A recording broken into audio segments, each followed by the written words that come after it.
এখন লাঞ্চ করতে বসছি সবাই। সমুদ্রের ধার থেকে ঘুরে এসে এখন লাঞ্চে বসছি। দেখো লাঞ্চে কী কী রান্না হয়েছে দেখাচ্ছি।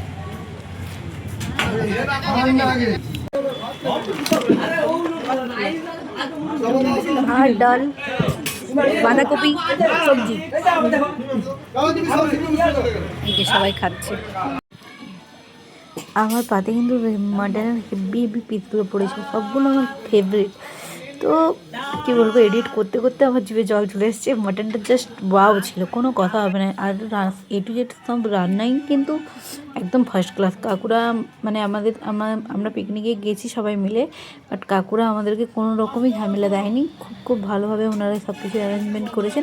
আমরা শুধু এনজয় করেছি, নাচা গানা এধার ওধার ঘোরাফেরা সব কিছু করেছি। তো চলো, যাই হোক, এই হচ্ছে আমাদের ব্যাপার। আর ছিল মাটন, আর যে মাটন খায় না চিকেন। আর ছিল এদিকে চাটনি, পাঁপড় আর মিষ্টি। তো এই ছিল আমাদের পিকনিকের মেনু। তো কেমন লাগলো তোমাদের অবশ্যই কমেন্টে জানিও।